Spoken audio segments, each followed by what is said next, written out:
One, and now we are recording episode 187 with Jeff Paduano of, I think I got it, Analogs Roll Clean Systems, correct?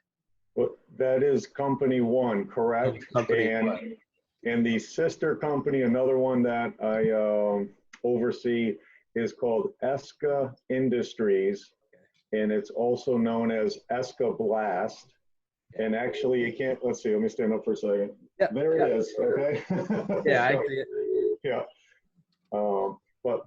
But these two companies are all under the same roof, and they, in many ways, they are independent of each other.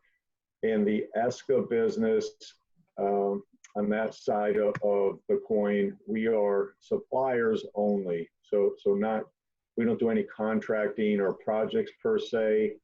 However, we supply contractors, we supply government, we supply corporations with all different kinds of surface preparation equipment.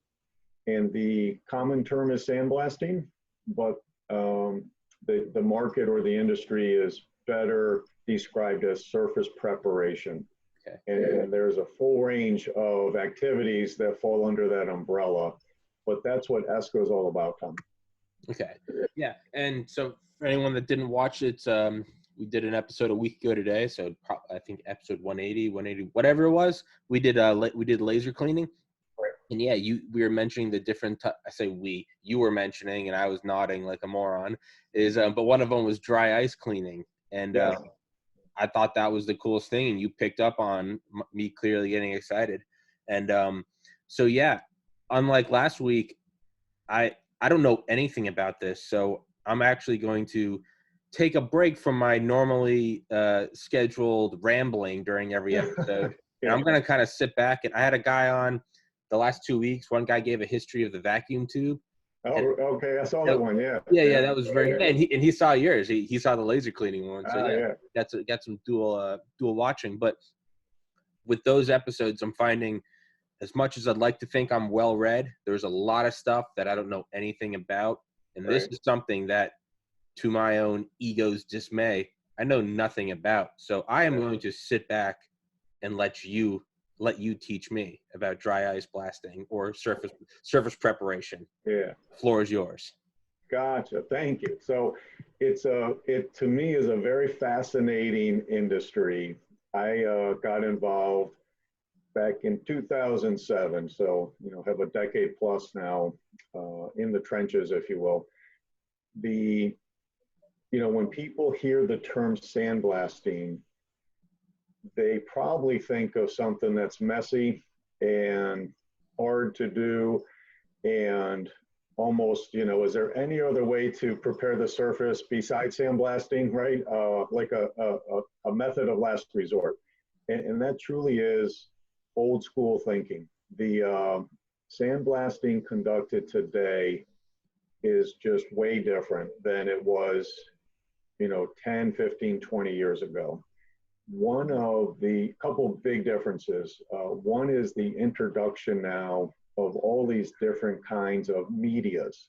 And media, we're not talking cassette tapes or DVDs, right? So that term media is also used in the surface prep industry.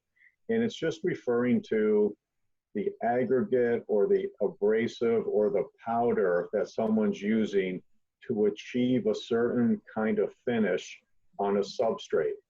So it ranges from what we refer to as non-destructive media, which would mean it's very soft. It has some properties or characteristics that allow it to either clean or abrade a surface. But ultimately, there's so many different eco-friendly choices out there today. That's why I said it's just way different than the sandblasting that was conducted, years ago. And if you go into the history of sandblasting, it's a process that was developed a long time ago, back in the early 1900s. So it's been around, for a very long time. And just the basics of sandblasting, for those that aren't familiar with it, it's a pneumatic operation.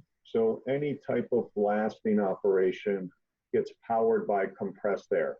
And that compressed air can come from a variety of air compressors. If you are working in a manufacturing plant, typically those plants already have house air of some sort, and you can plug a blaster into their air system and use it in a plant environment. You can also do field projects. And in that case, you would be using an air compressor that is fueled with diesel or gas, and it would be an air compressor that gets hitched to your vehicle and towed around. And then there's electric compressors too. So we supply, ESCA is based outside of Philadelphia. We cover the nation, and certainly our backyard is all of the Northeast, including New York City. In New York City, we have supplied some real large projects where you can't park an air compressor anywhere, and they might be using an electric compressor instead to overcome that issue of space in an urban environment. But no matter how you slice it, compressed air is still how you start the process. And then with different kinds of blasting, it kind of boils down to these days either dry blasting or vapor blasting or wet blasting.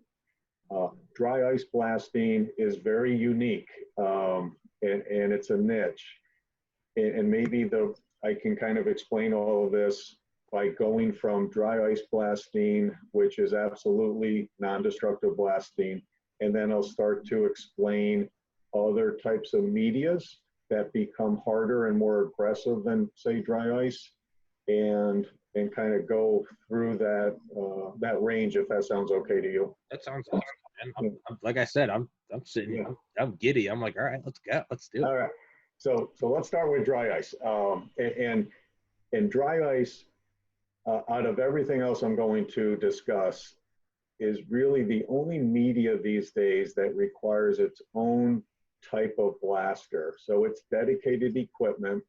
Dry ice is minus 107 degrees, so ultra cold, right? And dry ice is also found in other markets, right? It's used to keep food cold and to make fog at a concert, right? There's other reasons people use dry ice. But in the world of blasting, what they have figured out is a way to pelletize it. So when someone's ordering dry ice for blasting, it comes in a very large 500-pound bin. And when you open the lid, what you're going to see are these 1/8 inch pellets. So it looks a lot like a very large rice pellet, right, or a rice grain.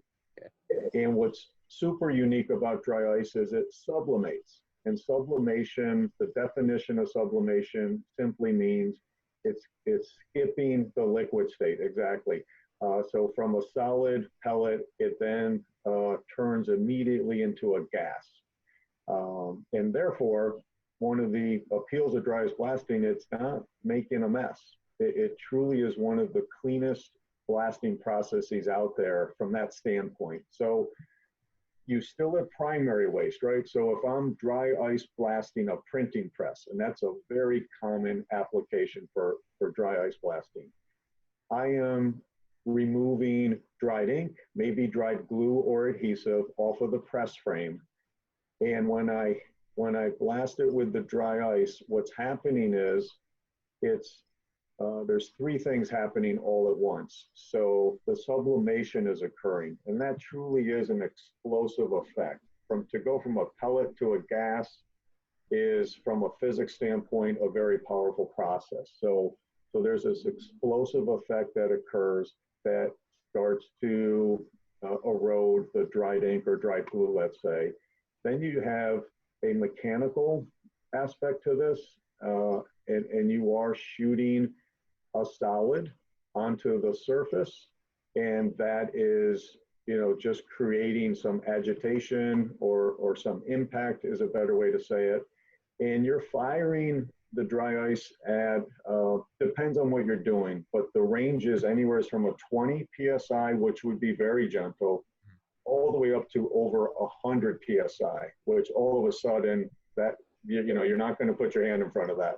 It's designed for impact and for effectiveness.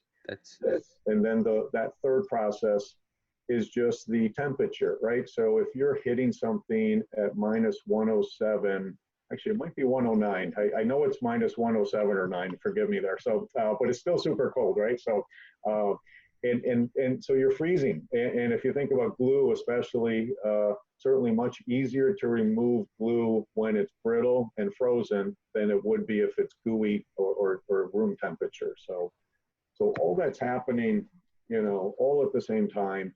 That's the dry ice process. And where it's used more and more on the industrial side, press cleanings, press frames, people that have mold, so plastic manufacturers, injection molding companies, they have a need to clean their molds these days frequently. And there's equipment that can be used in a plant. And when that mold is ready for cleaning, you can very quickly clean it out. Usually there's outgassing residue or other remnants of the injection molding process that need to be removed to maintain quality. And a dry ice blasting is a really good way to do that. So, and then beyond that, Tommy, fire damage or mold remediation can now also be done with dry ice. You can also use baking soda, but there are 2 ways to skin the cat for those types of projects. But dry ice absolutely is a wonderful way to remediate, for those types of projects where a disaster has occurred in someone's home. They hire a contractor, and that contractor may show up with dry ice equipment that's going to be used to remove all the soot, smoke, charring even, and restore that house to like it was before the disaster. Is there any use, and this is obviously it's not the sublimation, because that's one thing I always remember from general chemistry is I said I wasn't going to talk, but here I am. Sublimation, I remember that, and I remember it was the opposite. Is it deposition? Is it gas to solid? I don't remember, but not important. I'm not sure, actually. Yeah. Is there like a sweet spot? Because you're right. When it's very cold, it's just like when you got like a smudge on your desk or something. I mean, what do? You get hot water, right? Get that molecular vibration up and just get it right off. Same with cold. Much easier to go in and just break it off, right? You go into the woods, going on a summer day, you got these living moist branches. You break them and the wood's green. Exactly. You can't break that off. It's bendy. You go in northern New Hampshire, where I'm from. You go in January, you can just touch it and it shatters, right? Like Terminator. Is there a sweet spot though? So obviously you're not going for complete destruction. You're cleaning sensitive equipment. You wouldn't, granted it's not a solid, but you wouldn't want to go like liquid nitrogen, right? Because that is, I would imagine that's just sheer destruction, versus you want to destroy the contamination, but not the actual thing that you're cleaning, right?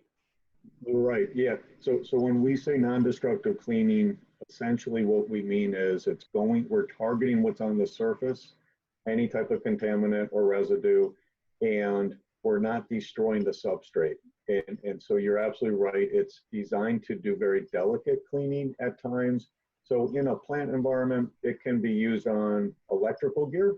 It's used quite a bit because it's also a waterless process. So it's a safer process than, say, using chemicals or things of that nature. But it can truly be, I've seen dry ice used for, cleaning circuit boards. That's how gentle it can be. Okay. And you would be using these, real special pencil nozzles and going at a very low pressure, but absolutely, dry ice is now considered a way to perform that. It's a technical cleaning process, but the reason it's used is because it's not doing any harm to the underlying surface. So that's a key part of it. I mentioned, so the other appeal was the lack of waste. But one watch out would be for anyone considering the process for a project, you still have what I call primary waste. So if you are removing the dried glue, it's not magically disappearing. It's still coming off the equipment, and then it's going somewheres. And with some good technique, you can make sure that as you remove the substance, it gets directed towards the floor or the ground and goes into one specific area. But boy, that's still way easier than trying to clean up. So we're going to talk about the abrasives that don't sublimate, right? And with those, it's an equation, right? It's primary and secondary waste that you are responsible for containing and cleaning up. But dry ice does eliminate a big headache from a containment standpoint. But some people get this impression it's just like the laser, like we talked about previously, like somehow that truly was vaporizing the contaminants. That's not the case for dry ice. Do you ever do like a 1-2 punch, dry ice followed by laser? Get the dry ice for the bulk of it, like, it's like you're chiseling a statue and you start with your block of marble. You don't start with sandpaper or a Q-tip. You start with a jackhammer, right? Yeah. And then when you're getting in that, like Michelangelo, or whoever one of the great carvers was, sculptors, right? You go in with the same. That's how you get those. You see those old Roman statues where you see like a hand gripping an arm and the fingers actually, you see it pressing into the skin, and it's like, how did they do that? It's because they went in, or they're just. They were removing millimeters at a time. Yeah. But you don't start like that. You start with a pickaxe and a bottle of whiskey, and they're just going at it like crazy. Yeah. Would you ever use that? Would you ever use that sort of 1-2 punch, dry ice to get the? Granted, it's all relative. A lot would be say a millimeter versus the billionth of a cubic micron with the laser. Is that a 1-2 punch, or? I need to stop interrupting you. Well, I know it's funny you said that, because here's the deal with dry ice. So it's non-destructive, and there are some videos out there where people will see, oh, look at dry ice can depaint my car, or dry ice can also strip paint, and that's not quite accurate. So generally speaking, if the paint is failing, yeah, dry ice can start to remove what's flaking or ready to come off the surface. But if it's well-bonded paint, you would be there forever and spend a fortune before you could effectively remove all of the paint you're trying to remove. Mm-hmm. So we have supply projects where exactly what you just described. So they want to use dry ice as much as possible. So if they are just, a wall on a building, right? So they take the paint off of cinder block. And they get as much as they can with the dry ice process, still eliminates a lot of the cleanup and containment. And then, yes, they could very well come back and hit it with a harder abrasive for those areas where the dry ice did not work too well. And actually, Tommy, so this is what's brand new in the industry is so the dry ice equipment manufacturers recognize what I just said, that dry ice, as good as it is, it still can't do everything. So they now have equipment on the market. We just installed one a couple weeks ago, the first time we did this, where the equipment accepts both dry ice and other medias. So all of a sudden, in the same package, you can dry ice blast, and when you come across a spot that the dry ice cannot tackle, you can flick the switch, and all of a sudden you might be soda blasting. Soda is actually more aggressive than dry ice is, or you could be doing some other form of media blasting, all with one machine. It's funny because the dry ice equipment makers of years past, they always try to position dry ice as the holy grail, like they can do everything. But finally, there was acknowledgement that, you know what, it's probably not in our best interest to continue to promote it for depainting a car, because it in reality just doesn't work. So, and instead they went back to the drawing board and came up with some really neat equipment that, like I said, is multi-method now. And that's, that is just, to me, it's neat to see that type of innovation in my industry.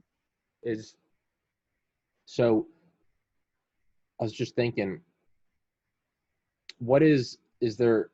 Yeah, so dry ice, like you could use dry ice to remove paint from a car, but it's almost like it's like an analogy I had heard. It's like using Hennessy for water ballast in like a ship. It's like, yeah, it's a liquid, but I mean, it's $80 a bottle. Use seawater. It's free, right? It's using crystal to put out a forest fire. Like, no, you just need liquid. You don't need, you don't need this nice wine or champagne or something. Right.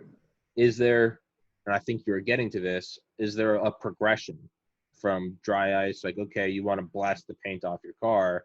Yeah. You don't want a laser. You don't want a dry ice. How does it morph for different, I guess, clients, if you will, or projects? Yes, a perfect segue. Thank you for.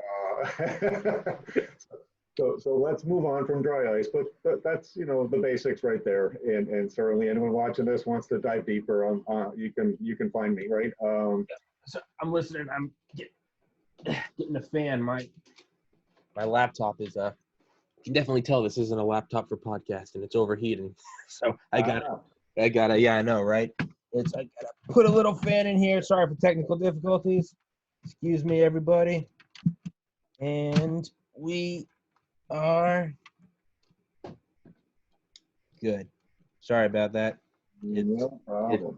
This laptop, it starts spooling up like a jet engine sometimes, and there's no rhyme or reason.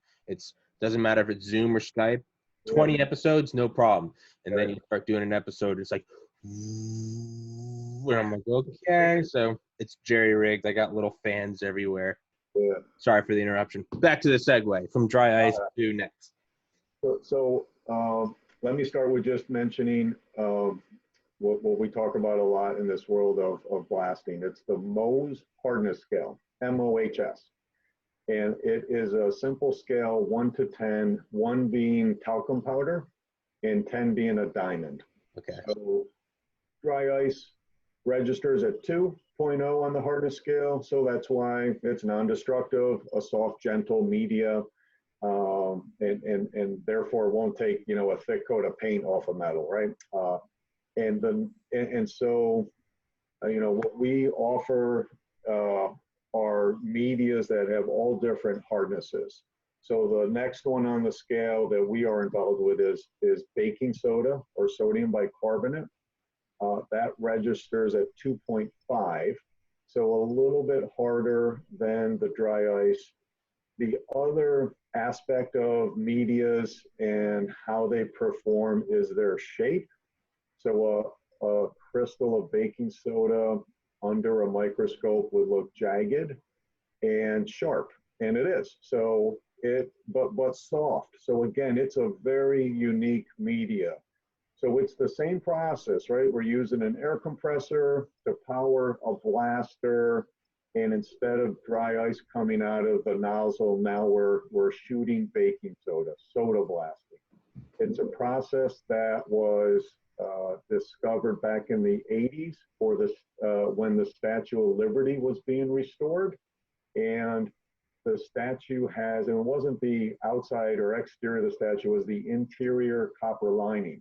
Okay. And very thin, very delicate, in need of restoration. And the first step was to clean it. Long story short, they stumbled upon this process of using baking soda, and it worked wonderfully.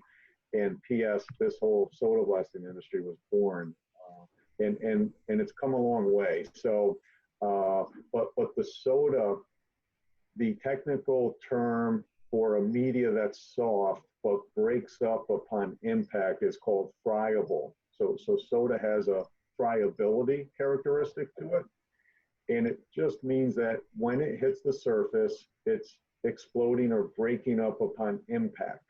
So it's not sublimating, right? Because I know I use that word explode with the dry ice. That still refers more to the natural process of sublimation.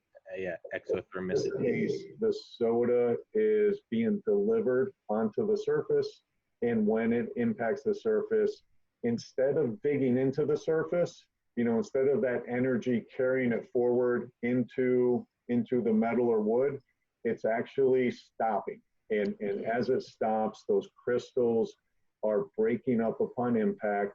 And just think of, so the soda crystal looks like a knife under the scope, and all of a sudden when it hits, it subdivides. And instead of one knife, you have 100 knives doing the work. Okay. And that's how soda is able to, soda can be used to depaint a car. Soda can absolutely remove some very tough coatings. Teflon coatings, piece of cake for soda blasting. So it's all about when someone still has a need to do non-destructive cleaning, they don't want to damage this underlying substrate, but they have a tough coating to remove. Baking soda is truly one of the only medias that can achieve that outcome. Okay, yeah. I remember, stupid segue. I remember in college we stole a fire hydrant. It was an old fire hydrant, but it was in the woods. Not really stole. We took it and we painted it red and black. UGA, go dogs. We brought it into our apartment, and I remember we put it on the wooden floor, and we dropped a beer pong ball. And I remember the beer pong ball went towards it and then started going around it, and we realized we had created like an orbit, right? Because it was pressing down the floor. But all that to say, I remember who's now a physician, saying without missing a beat, he was like, well, pressure is force divided by area. He was like, this is too much in one spot. And so that's okay. That's baking, or that's the knife, right? You got a big knife, and instead of that sort of non-forgiving, you ever see someone fall and hit their head on ice like a frozen lake? If it breaks, that's good. That's good. That's a lot less. The moment of impulse is a lot less on the skull, right? When it doesn't break, that's when it's like, uh-oh, because it was all delivered. So it's okay. You're not hitting, you're not digging in. It's sort of like that. Yeah, it's changing the hose to that like soft spray, if you will. This is, if you can't tell, I have weird ways of learning, but but that's how, so you hit it and it's okay. Sorry, again, I learn out loud. I explain it to no one in particular. So I'm just, okay, I'm noted. Sorry, go on. That's cool. Yeah, so, and again, so a common parameter for all of the blasting we're talking about today does include your blast pressure. So, and again, blast pressure is measured in PSI, pounds per square inch. And truly, today, there's equipment on the market that can blast at a very low pressure, like 5 PSI. So at 5 PSI, I could put my hand in front of the nozzle and it's not going to hurt me. I don't recommend that, but just for demonstration purposes, we show people that at 5 PSI, you're actually not blasting, you're cleaning a surface. When we do demonstrations, we can take someone's business card and we can remove their name or logo and not do any harm to the cardstock. So that's how gentle soda can be. And we can do that also with dry ice. You can do that. It's a little bit different, but it's the same effect. And there's another media called calcium carbonate where we can show people how gentle the process can be. That's a showstopper. Take the business card, clean it. Actually, so there's videos out there of that going on, and then there's even you can blast a Coke or Pepsi can, and you can have that go down to bare aluminum and remove all the ink or paint, and again, it's showing how gentle the process can be. So we work with National Park Service, we work with conservators. So in this world of historic preservation, they cringe at the word blast. Their job is to preserve history, and therefore do no harm is the philosophy in that world.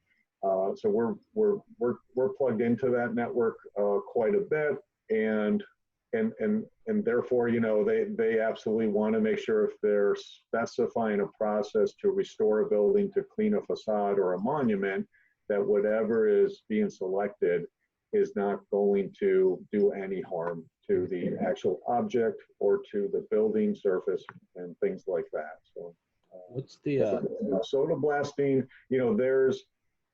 I could probably talk the whole hour on soda blasting because there's pros and cons to this stuff, but in terms of being able to fit in the other stuff we want to cover, I can just tell you this, from a chemical standpoint, the fact that it's sodium bicarbonate, that's a watch out. So it contains salt.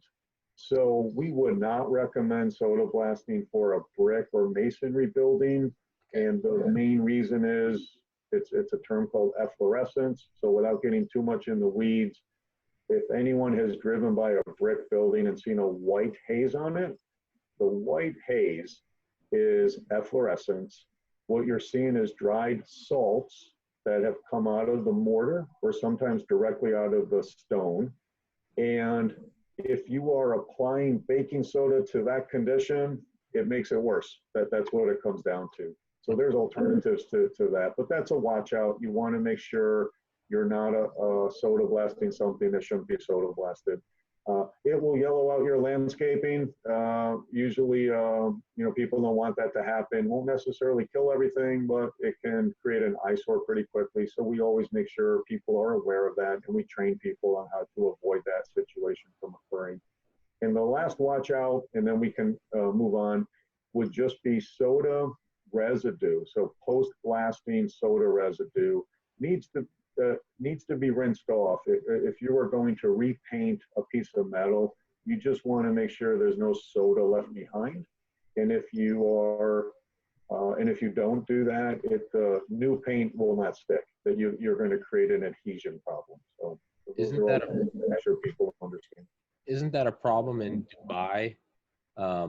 All the skyscrapers. I mean, they've got oil money. So, and by the way, I know it said fit it in 60 minutes. You can do 1,000,000 episodes, man. If you want to grab one topic and expand on it, go for it. There's no agenda. There's no schedule. I appreciate that. Yeah. We're our own bosses, man. We can do whatever we want. That's right. But in Dubai, aside from having that oil money where they can just crank up the air conditioner and still have a glass facade on a 200-floor building, right? And don't worry about that. Just complete, middle finger to Mother Nature, the sun beating in there and turning up the AC. But a big problem they have, and why they clean the towers nonstop, think the Burj Khalifa is what, 2,712 feet tall, 827 meters. Is it? Yeah. Yeah, it's insane. It's over twice as tall as the original. If you stack the original World Trade Centers on top of each other, right, taller than that. It's insane. But I didn't know that. That's crazy. Yeah. It isn't. I mean, I love skyscrapers, and that is another episode for another time. For 100 years, everyone kept doing each other up by like 5%. Burj Khalifa came in and outdid everyone, but it was something like a 30 or 40% in terms of height. Because up until then, it was Taipei 101. That's why it's been the tallest for about 10 years. Which in skyscraper terms, aside from the Empire State Building, that is a kingdom. That is a dynasty. You don't last that long. So, point B, I need to find someone on for skyscrapers. They have to clean it nonstop because where is it? It's in the middle of the desert. Right. The biggest destructive force to it is it's not wind. It's not physical degradation. Or it is physical degradation. It's the salt blowing. Yes. They said that destroys it, which is why they clean it nonstop. I'm sure. End of rant. Sorry. So yeah. So definitely, I mean, there's many ways to clean a building, but media blasting is becoming more popular because the alternatives are power washing or a use of some sort of chemical agent. They all have their risk. Power washing sometimes can do more harm than media blasting. Chemicals usually used for cleaning buildings are acidic in nature. So not only will the operators be exposed, but the building itself reacts to that type of acid cleaner, like a muriatic acid or something of that nature. So, and so one last point, just so where is soda blasting used, right? It's very popular today in remanufacturing. So think of we deal with big companies, they're remanufacturing engines and motors. So when they first come into their shop, they're breaking them down. The very first step of any reman operation is cleaning. Soda can degrease, take the oil off of old parts, and reveal what the remanufacturer is up against. What do they need to repair and fix before they can sell it again? So very popular in that whole, it's a big industry and used quite a bit. And I mentioned, so fire restoration, mold remediation, very popular. Sometimes graffiti removal, sometimes not. And really, it's still used in the automotive industry to a certain degree.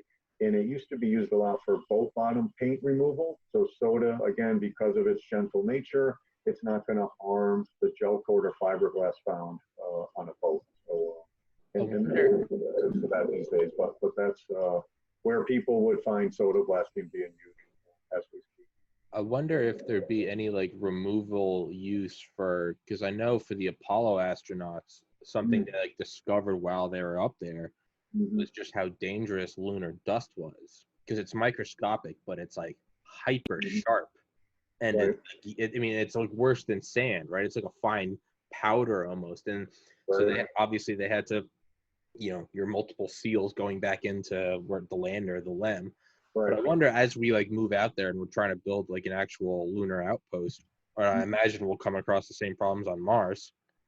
Is Yeah, I wonder if there would be, I don't know, I'm just thinking some like Star Trek type, you walk into the vacuum room and a circular laser comes down and up or something.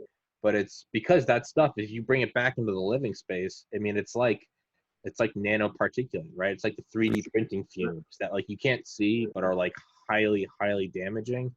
Right. Maybe that's what you need to do, man. Get in on that SpaceX venture. I get so I would love distracted. to. The Space Force, Yeah, right. Yeah, man. Hey, defense contract. That's where you get set for life, man. You got to go in and get those big juicy defense contracts. But I don't know. Yeah. We're trying. Oh yeah. Hey man, who wouldn't? Who wouldn't, man? You got to get in. Yeah. I Yeah. think you need to. That's where it's at, man. That's where Yeah.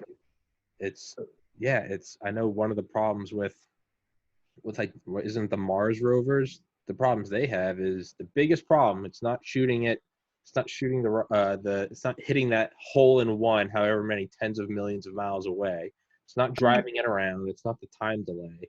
It's not even getting stuck because they're very good. They have 6 wheels. They can all go independent. Yeah. It's pretty simple actually, Yeah. in all of my knowledge of road. It's the Yeah. solar panels getting a fine coating of dust on them. Right. Cut off the power, the whole thing's screwed. Right. Yeah. It's yeah, maybe that's where you need to go, man. Just mount a little laser cleaner, just because I mean they'll JPL. I mean they'll schedule their whole day's movements based on the weather. Right. Where's the dust coming? Because if we cover these solar panels, and it's so primitive, you'd think NASA would have it figured out, but with the real movements are, it's like, all right, shift it, and they're almost like try to do like a little shimmy, knock it off, and it's like, is that the best we can do? We can put a rover on Mars and we're just shimmying the dust off. Yeah. No. What you need to do, man, is Yeah. for everyone listening, October 1st, I'm actually having on a guy that helped design one of the Mars rovers. Oh, that's cool. I'll plug you, Jeff. I'll be like, by the way, Yeah.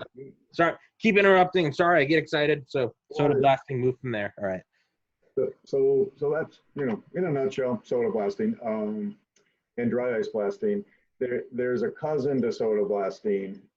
It's calcium carbonate or crushed limestone. It can also be known as dolomite or dolomitic limestone, but ultimately the big difference here is you didn't hear me say the word sodium, right? So that becomes what I call architect approved in terms of a media that can be used on a brick building because it does not run the risk of that condition, efflorescence, and it's very soft like soda. So back to the Mohs hardness scale, soda was 2.5. This crushed limestone is just slightly harder. It's a 3 on the scale, still classified as a soft media in our world. And all of a sudden, you have a great chemical-free, non-hazardous media that can do this gentle cleaning and do it very effectively. And we've supplied this product to very high-profile projects down in Washington, D.C. There is projects we've supplied in New York City and Philadelphia, but they all are old buildings or old monuments, and they're using this media for that restoration work, the cleaning that occurs before things get, restored to new. So, Okay. So that's out there. There's a media, it's plastic media. It's at this basically the same hardness as the limestone, about a 3. That shows up a lot in aerospace. And that's used because you can reclaim this plastic media. It's still gentle. It's used by the military a lot, the Army and so on. And it's been around for years, actually. And that also is a form of media blasting. Okay. Next on our list would be walnut shells, and walnut shells register at a 3.5. What? And those have been around for a little while too. And so, you know, if you need something to be a little more aggressive, or you want to try to use something that doesn't generate as much dust as soda may, you know, there's a spot for walnut shells. A huge watch out is if you have an allergy, you cannot use walnut shells. You know, it's on our website. You know, that's like the first thing people say on our web walnut shell page is make sure that, you know, no one is allergic to the nuts, or you got a problem, right? Yeah. So, but we thing you think about. yeah, and that so 3.5 in this hardness scale means it's still friable, still going to break up upon impact, but you're going to start, like, you are going to start to feel the shells bounce back at you a little bit as you're blasting. You can just tell this is definitely a little more aggressive than the other medias I just mentioned. Yeah. And shells at a very high pressure, you might start to do damage, if you will, to wood substrates more than you would with the others, and you just would have to you have the right approach. When you're consulting with people, they have, well, what pressure should I use? It's really just start low, and you can always go high. That's always how we get people to make sure they're not doing any harm right off the bat. Yeah. Yeah. Well, that's pretty good advice for life in general. Just, it is, right? Yeah. So. The philosophy of surface cleaning. But yeah, walnut. I would have never in a million years. I mean, that's like World War I. They collected. If you were a good patriotic American, what you would do is you would collect your peach cores. Why would you collect your peach cores? Because they use that in the gas masks. Oh, really? I didn't know that. Yeah. Never in a million years. But it's always some weird thing, right? Yeah. The war efforts would be like cleaning the tanks. Save your walnut shells. Yeah. You know, Uncle Sam, you'd have your awesome propaganda poster. Save your walnut shells for the GIs. But yeah, what's after walnut shells? What's the next up? So after shells, there's actually we don't carry this. It's more old school, but it shows up once in a while. It's actually corn cob. There's more repurposing, right? Yeah. But not, we don't find, like, there's other medias that have taken over for corn cob. Corn cob needs special equipment, and it can get pricey, believe it or not, and all that stuff. So, but it's out there. It's another blast media in use today of a bio product, right? So, and then after that, you start to step into more of a traditional hard abrasive, something that isn't going to break up upon impact, and instead is going to start to texture or profile a surface. Okay. And so next up is crushed recycled bottle glass. Okay. And an offshoot of that is glass bead, but ultimately bottle glass has been around for about 10 years now. It's very economical. It's being processed and engineered for blasting, but it starts out as the bottles you and I are throwing away in our recycling bin. Mm-hmm. And what's unique about bottle glass is this might sound weird, but it's semi-soft. How's that? You know, or semi-hard, but it's a 6 to 6.5 on the hardness scale. And the best analogy I can come up with would be, you know, if we drop a bottle onto, you know, concrete, right, onto the floor, it's going to shatter upon impact. However, you know, it's still going to do some harm probably to the floor it hits. So that's what I mean. You know, if you're glass blasting onto steel, it's going to create some type of profile or texture. When I say profile, I'm talking about peaks and valleys on the surface of the metal. And that's, you know, sometimes you need that. You need that for any new paint or coating. It requires a certain surface profile so that it can adhere to and bond to that surface. Yeah. So glass is neat because, again, at a lower pressure, we supply contractors now that actually can use glass, on boat bottoms. So even though soda is still in use today for that type of work, uh, the savvy contractors have figured out a way with the right technique, they can still do that boat bottom. It goes faster than soda because it's more aggressive, and it's creating a slight texture, but it's what the painters want to see, quite frankly, for repainting purposes. And they're not doing any underlying harm to the gel coat. And that is tricky. And certainly we have heard of people that when they don't really know what they're doing, all of a sudden they've poked a hole in the fiberglass. No one wants to do that. But it comes back to economics. Recycled bottle glass is a third of the cost of baking soda. So that's what drove people to try to find an alternative. And glass today is widely used in all sorts of sandblasting applications. I wonder if there's like, I was just thinking of like widely repurposed, like what is, what's the next medium that's out there that's just untapped. I wonder if you could go like super soft, but like a high pressure. What if you could like shred? I mean, like, I don't mean like rip apart. I mean, like truly like shred down to like tiny little pieces. What if you could do that with like plastic bags, like shopping bags? Think like Walmart bags. Yeah. I feel like, I don't know, obviously I don't know anything about surface blasting. What if you shredded that down to nothing and then just cranked up the PSI? It's still like soft. I'll leave that to you though. You're the entrepreneur in this, not me. But I mean, there are things that have crossed our desk from time to time, neat ideas and things like that. I mean, there's no way I could talk about all the different medias out there today, but for instance, cut wire is another example of a media that's out there that's used for specialty applications. okay. There's ceramic beads. There's actually a lot of different choices today for people to use. The ones we're talking about are, I would call them most popular. Okay. And widely used by lots of different folks and companies and things like that. Okay. So the recycled bottle glass, we haven't really touched on mesh sizes, but this is a good example of, so glass is 6 or 6.5 on the hardness scale. That never changes. And you can order it, think like sandpaper, right? So a 220 grit sandpaper is very fine.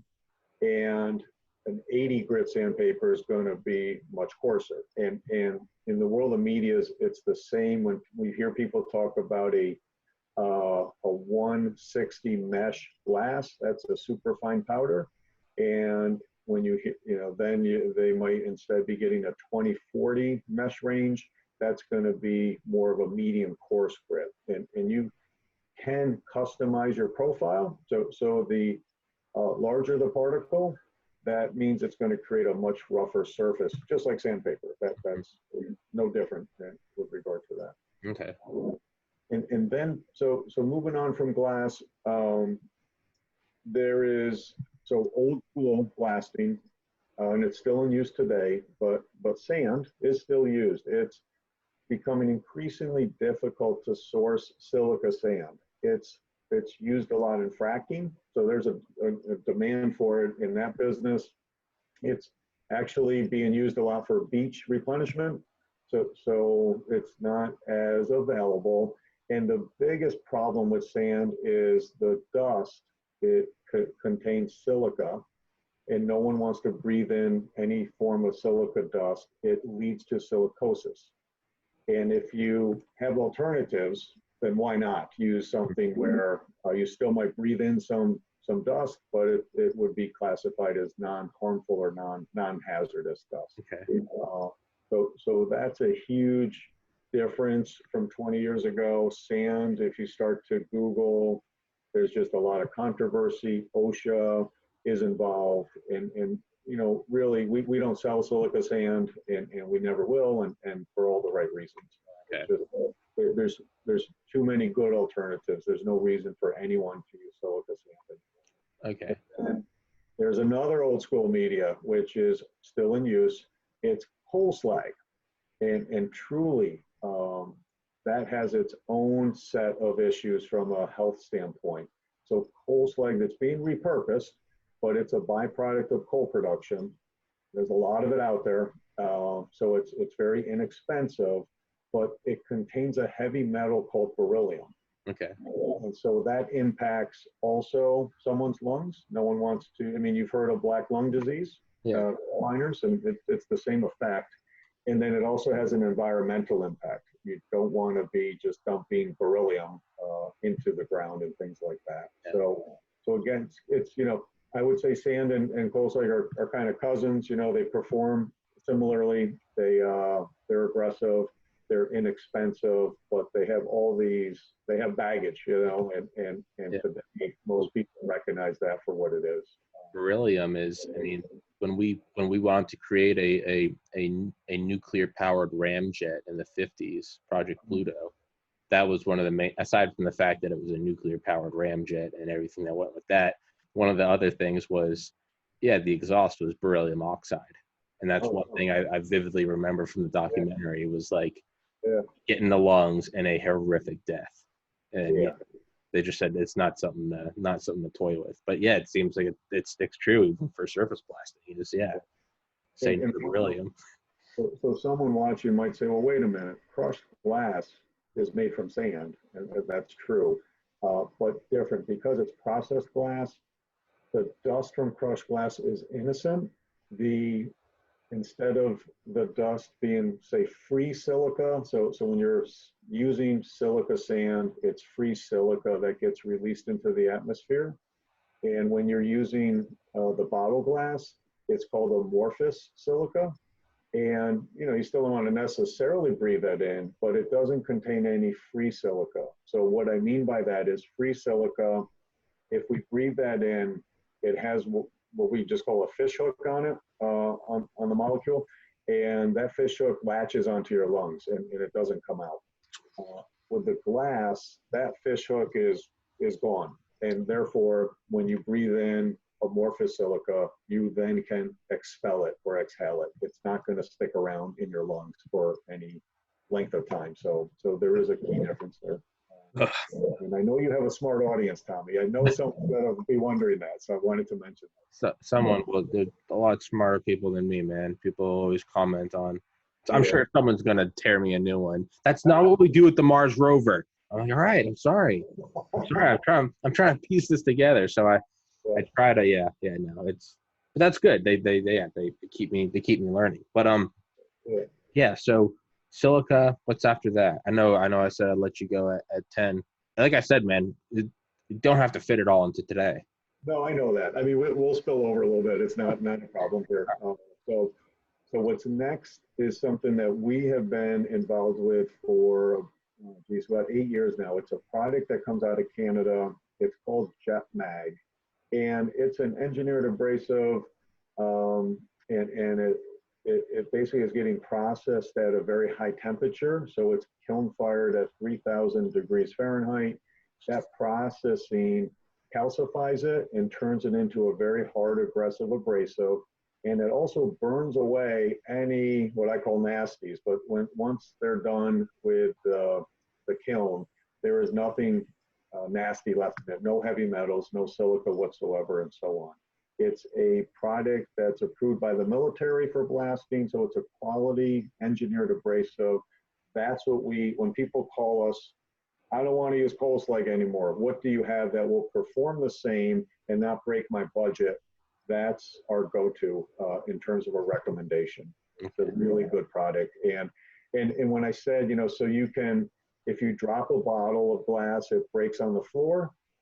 JetMag, if I could make a bottle out of JetMag, for instance, and dropped it, it wouldn't break on the floor. That's how much harder it is. It's going to bounce back. So much more aggressive. Okay. On that hardness scale I mentioned, the JetMag's a 7.5.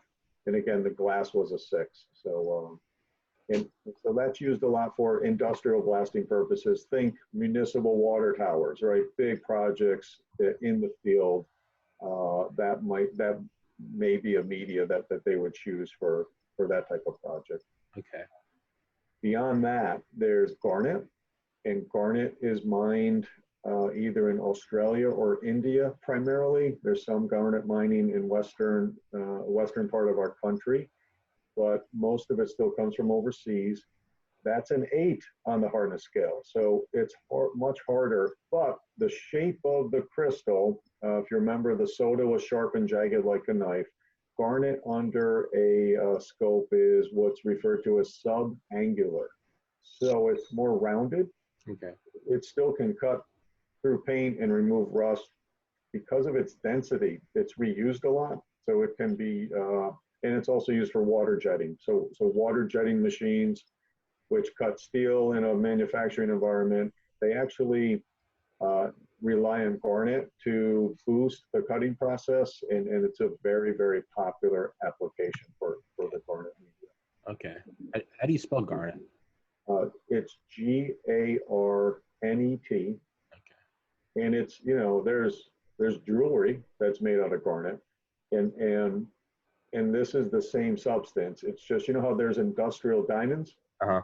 and you have diamond rings. It'd be the same principle. There's an industrial garnet, and then there's refined garnet for jewelry purposes and things like that. Yeah, yeah. You don't want to break into the diamond industry. You don't want the beers coming after you. You'll have some mercenaries at your company door. That's right. Yeah, no, we don't deal in diamonds. So Yeah, yeah. Keep your head down. Don't peek over the parapet. Yeah.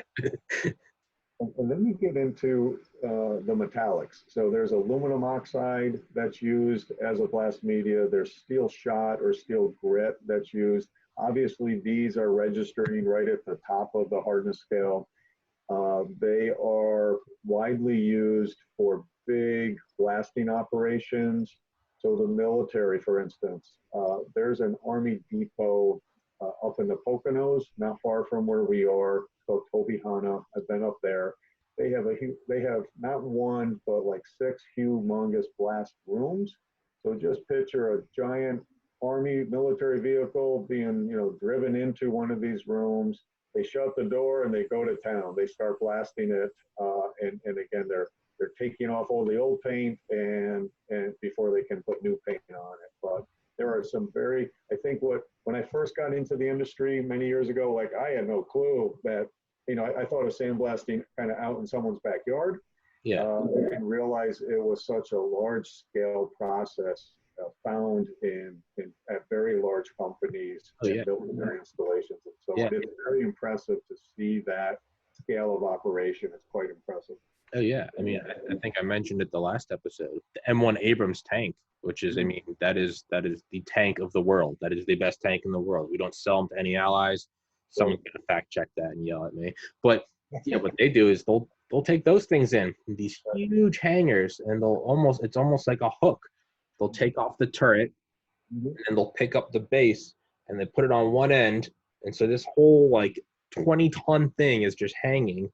And yeah, what do they use? They use sand. They have multiple angles. So yeah, and they close the huge blast doors. Yeah. Like you said, they just go to town and then they bring them out, look like new. But they do that for tanks coming back from like the Middle East. That's how they, So no, it's definitely not just like a DIY thing. It's defense industry. Yeah.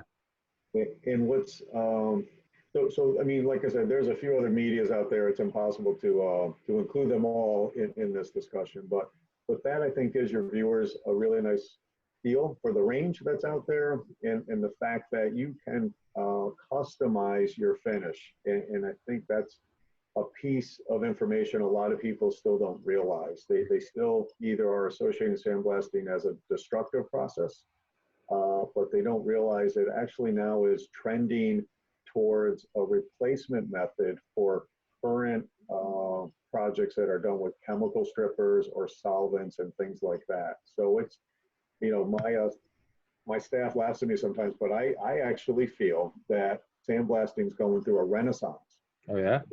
And my business is growing, you know, throughout the years. But the reason it's growing is because people are looking for better alternatives. They need to go faster, be more effective. They don't want to do any environmental harm, and they want to, you know, have a safe environment for their workers. And in today's blasting, you can check off all those boxes. You know, we have been involved in very neat projects and complex projects where people were just blown away. They just didn't know that this could be done with today's equipment and so on. And then and so just to touch on the equipment a little bit, because this is a huge trend that's occurring as we speak. So vapor blasting, or wet blasting is now in use much more than it ever was. How's that? And the latest innovation in my business is equipment where you can now combine water and the media into the same pressure vessel.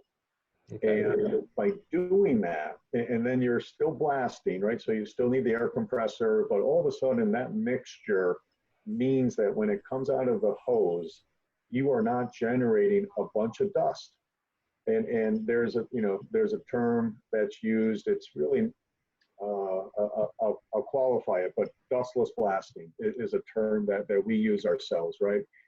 And the right way to explain that is there's less dust. It's not dust free though, but it's a term that was coined a while ago and it's caught on. So this dustless blasting process or this vapor blasting process, we work with a very large company that makes a real good line of this equipment. They've done studies, and their studies show that with their equipment in use, it's 92% less dust than it would be if you were not using water.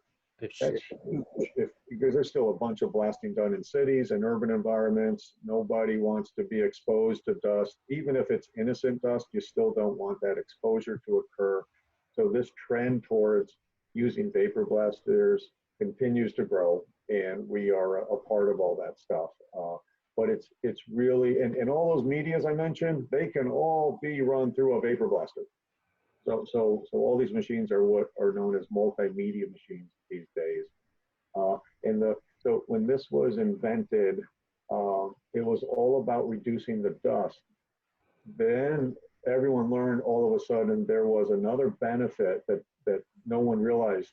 It was because we're using water, all of a sudden we can sandblast, vapor blast very thin sheet metal or even soft metals with a hard abrasive and not do any damage to the metal. So when you're dry blasting, you are creating a bunch of friction, and that friction turns into heat.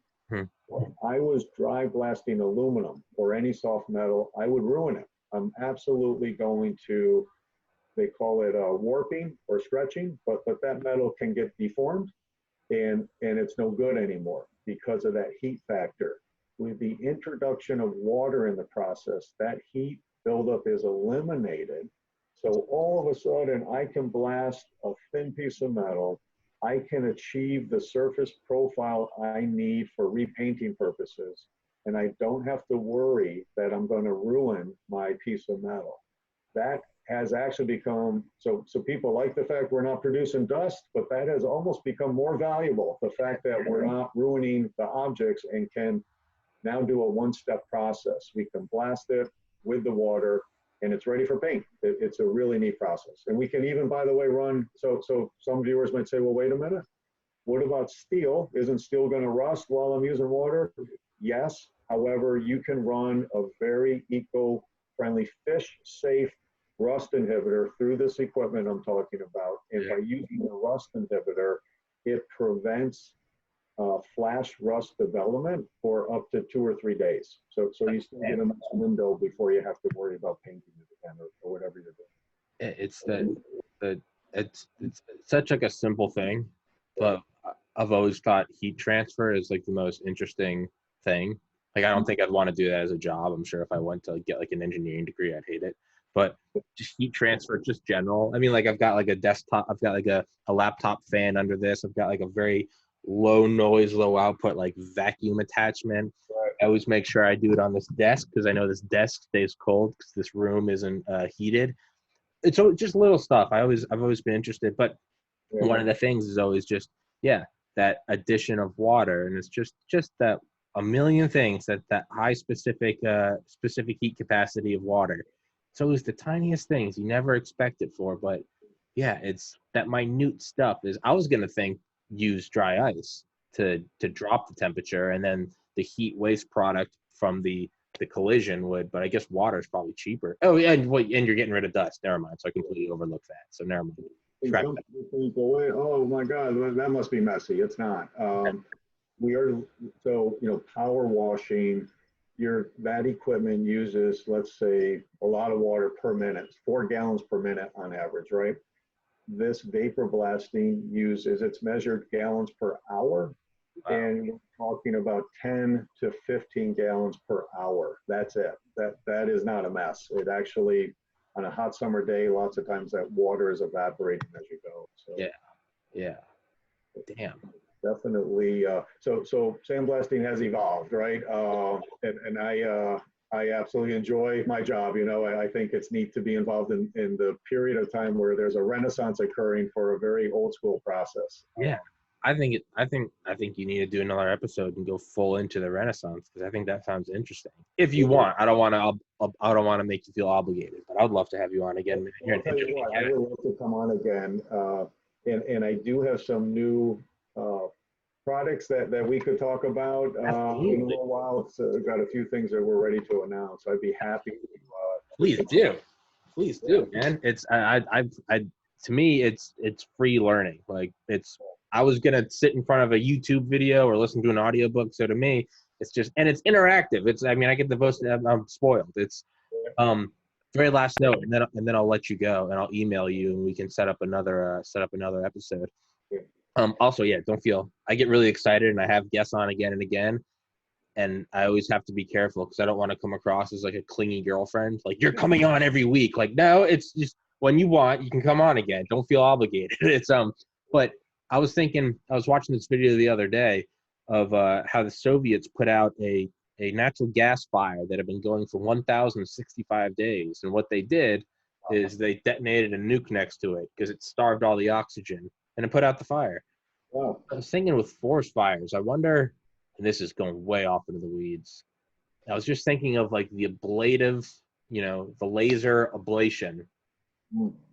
I wonder if you could somehow, I don't know, laser ablate like fire, because I know they do like, have you seen those videos recently of the helicopters, and they're carrying these, instead of a bucket of water, they have this big silver tank, and it's just burning diesel fuel, and they're doing burn lines to, Okay. That's I'd never seen it before. It looks crazy.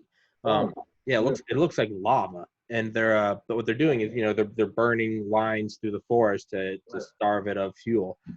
I wonder if you could just do that with like, again, what we said, like quadcopters. I wonder if you could do that, or those big 747s. Imagine if you could just, here's a fire in the mountains, and you just fly over with like an AC-130, but you just got a big laser, just burn it, ablation, just tear a line through it all. But yeah, I don't know. Maybe that might be on. Sounds in theory doable, Yeah, ultimately would be abused and probably used in the war theater, but hey man, that's how you get those sick defense contracts. Yeah, that's right. Yeah. That's how you sneak into there. Yeah, man.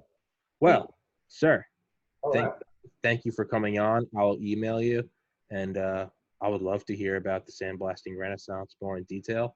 And thanks for coming on, man. I learned a lot. Walnut shell, corn on the cob, not corn. Yeah, corn. Yeah, I learned a lot, man. I appreciate it, and I love learning. And thank you, man.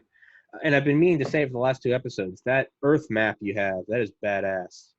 Over your, cool? I don't know if it's mirrored. Yeah, on your wall. Yeah, that's badass. I like that.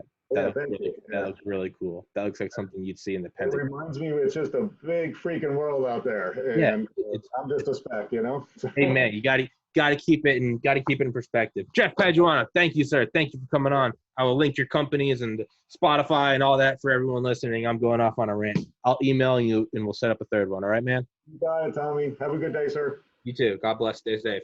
Bye.